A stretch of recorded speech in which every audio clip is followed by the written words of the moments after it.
Hello, this is Brad Rett, your emotional coach, coming to you to give you another emotional wellness tidbit. I posted a post on Facebook to my emotional wellness group. If you want to join my group, feel free to. I posted a important nugget on our belief systems and how it affects our emotions. A lot of people don't understand that in many cases, in most cases, our belief system or our system of beliefs are directly correlated to our emotions. In other words, our belief systems elicit an emotion or a type of behavior to respond to a particular thing that I believe. Now, we have to be careful with this because our belief system is very powerful. I can remember a lot of the things that I came to believe growing up that was instilled in me, especially growing up in the South. Religion was everything and still is everything, but there were certain aspects of religion that were taught to us that were not necessarily accurate. I don't want to say true, but they were not necessarily accurate.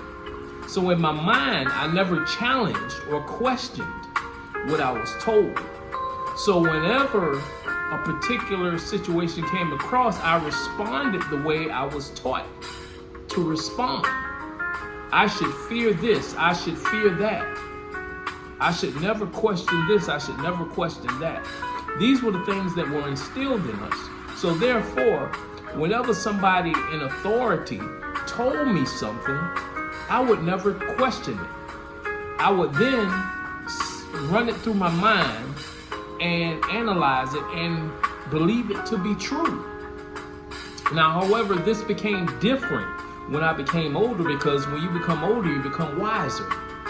And you began to look at certain things and you began to weigh it.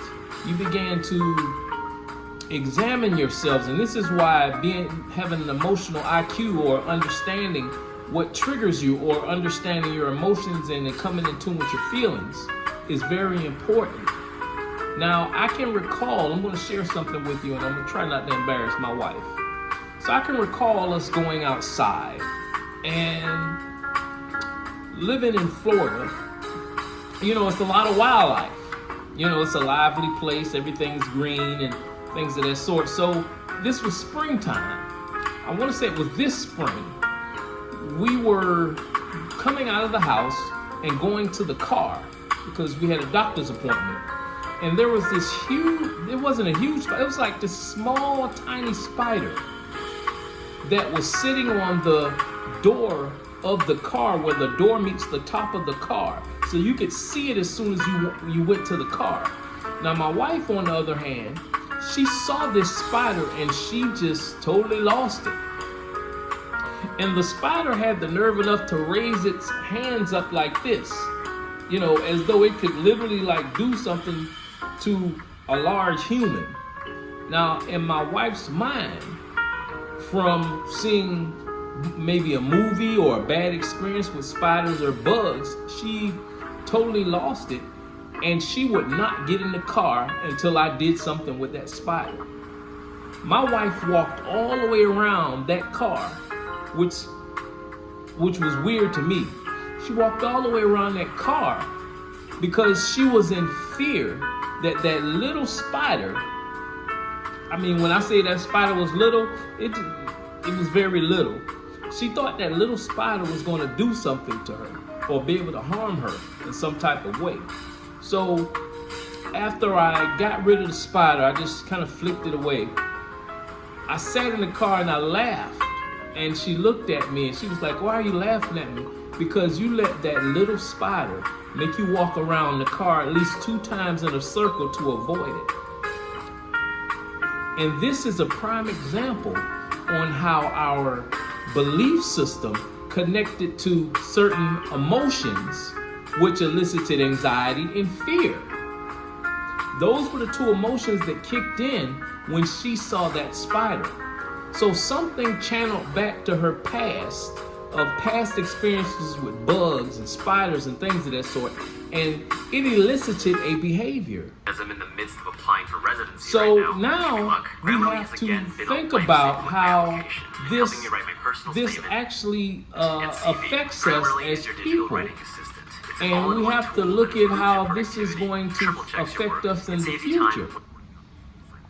So going back to what I was saying on emotions being correlated to our belief system, we can now look at this and figure out ways to change that belief system so that we won't elicit those behaviors. This is your boy, Brad Rett, your emotional coach, coming at you with another emotional tidbit. And remember, whenever you come across something, see it, accept it, the fact that you're afraid. You analyze it, what made me afraid? Then, after that, then you analyze it. What am I actually afraid of? And once you are understanding what you're actually afraid of, then you have to face it. And once you face it, then you can actually look at it without the emotions involved, and you can form a whole new belief. Therefore, you have now changed the behavior using the same system. I don't know about you, but that's amazing to me.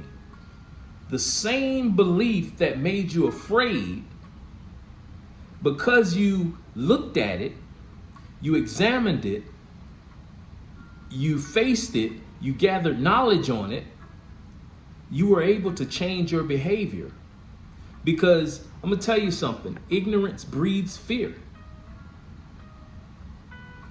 Wherever you find fear, there's ignorance.